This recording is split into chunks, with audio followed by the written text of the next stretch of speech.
about martial law. I said, I want to make specific changes without. I want to make martial law. Specific changes without. I want to make martial law. Specific changes without. Coming FM burial. There is no definite date as of now, and the only ceremonies that are certain is that he will be accorded ceremonies fitting a president. Regarding also emergency powers, the emergency powers that being requested are not absolute and limited only to traffic, and we can trust that the president will not go beyond, as he himself has encouraged the FOI. Also, lastly, regarding the Goldberg statements, this is to assure each and everyone that the Philippine-U.S. alliance remains strong. That's about it. Okay, first question will come from Dexter Ganibe, DCMM. Hi, Sec. Good morning. Good morning. How are you, sir, after the incident last night? All right. I'm great. I'm actually surprised that it got into the news, but it was an interesting ride. It can happen anytime, and so. But on the whole, I'm good. Everybody's good. Okay. Dexter, you have other issue? Sir, may mga bagong appointments daw. PCSO, National Youth Commission. Any confirmation? There are no confirmations yet. Okay, Laila Salaverio. Microphone, please. Good morning, sir. Yes. Will the government apologize for the president's remarks on Ambassador Goldberg? Because the U.S. wants an explanation from our Charge d'Affaires on his comments. The explanations have been made. The explanations have been properly made.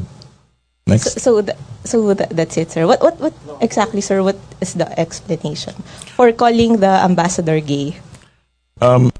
First and foremost, this is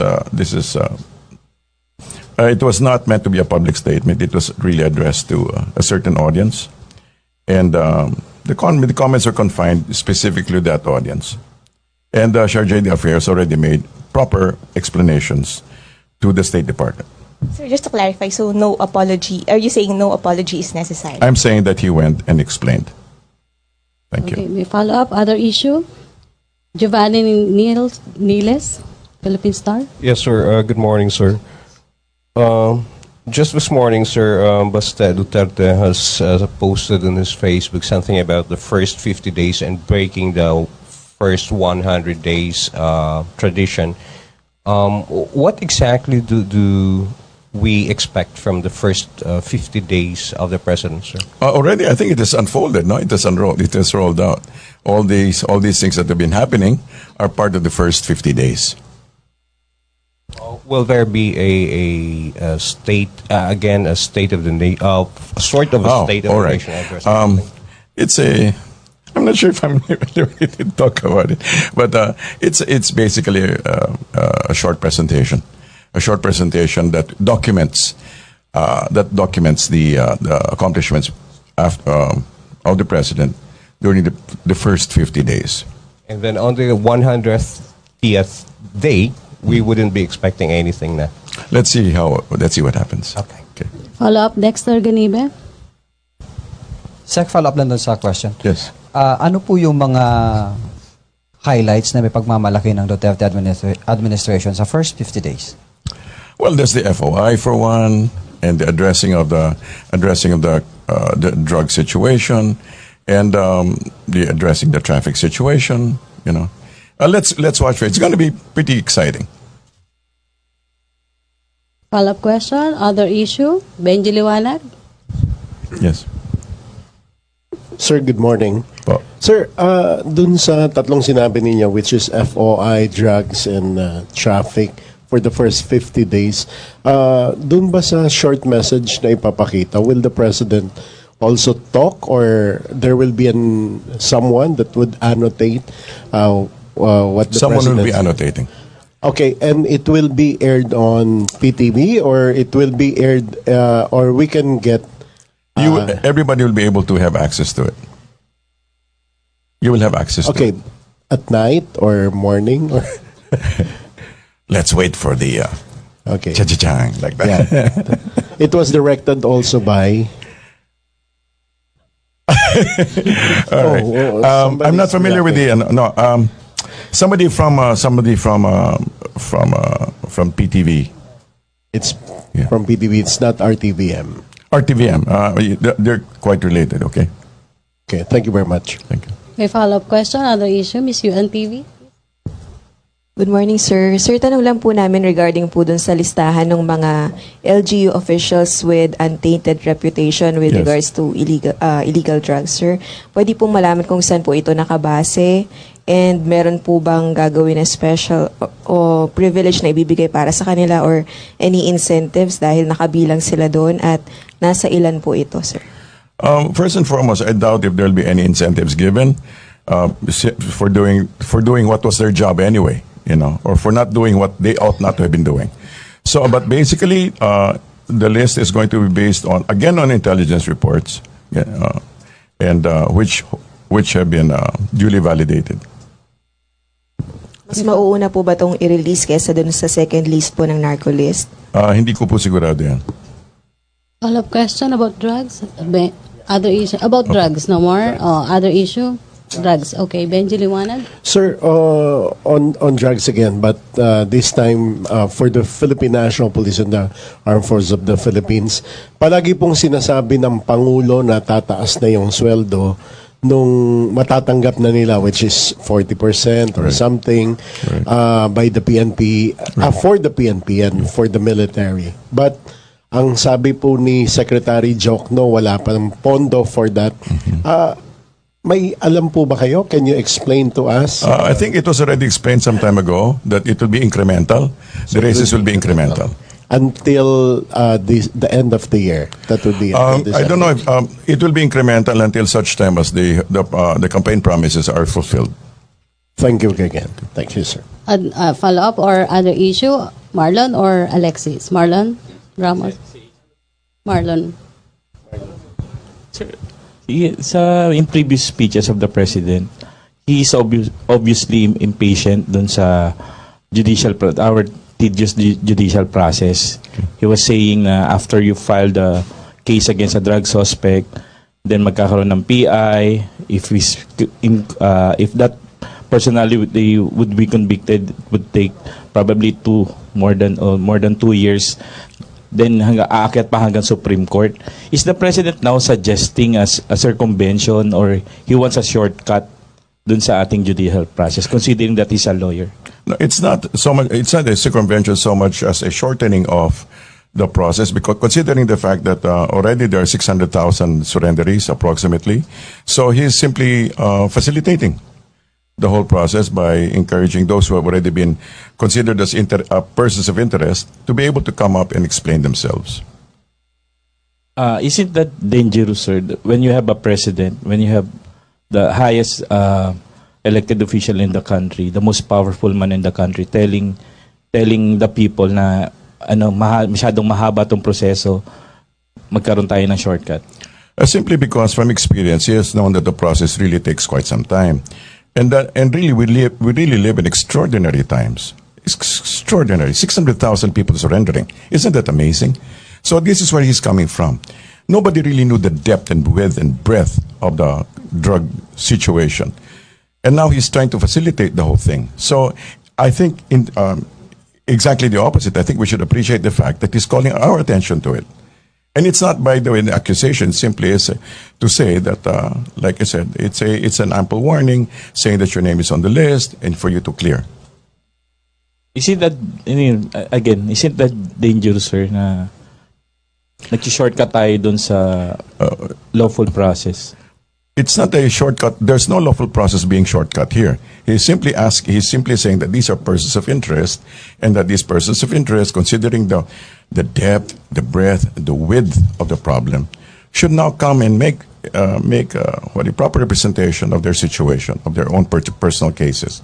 Considering the fact that the persons of interest being referred to here are coming from all sections of government, all sections. So these are really extraordinary times. And again, like I say, it demands an extraordinary action.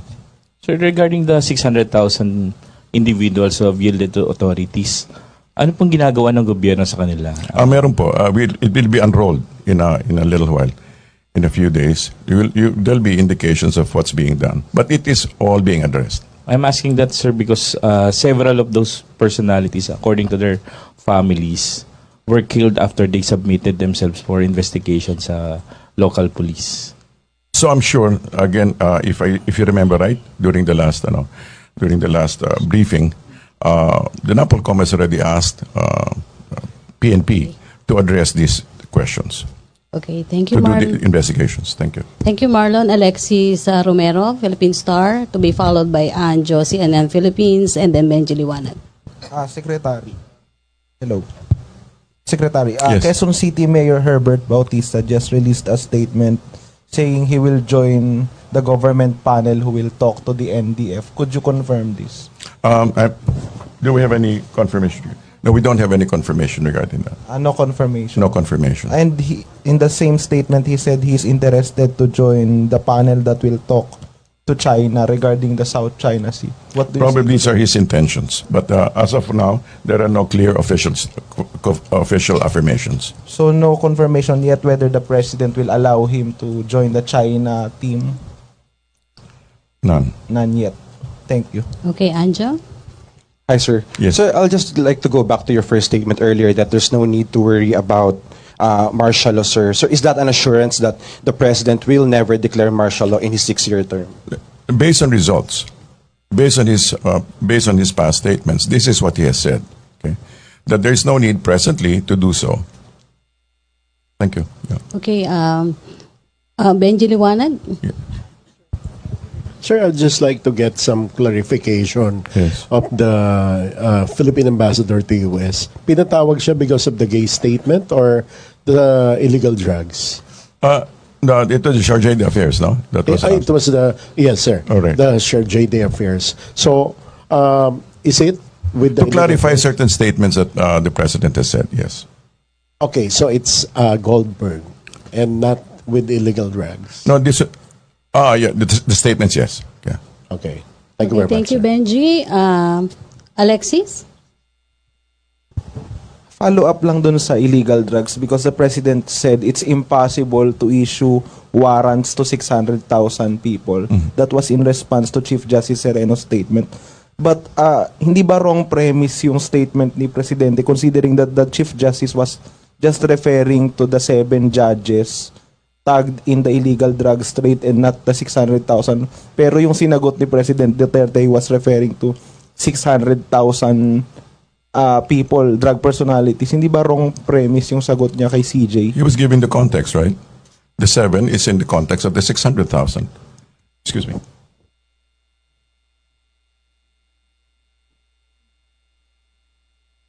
Okay, after magka-question, no more?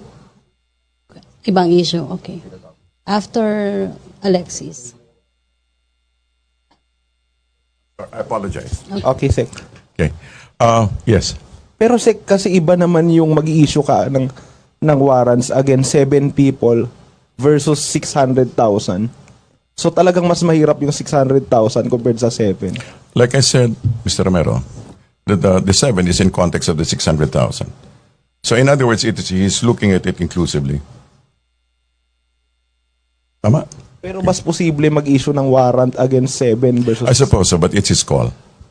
Okay, Okay. Laila?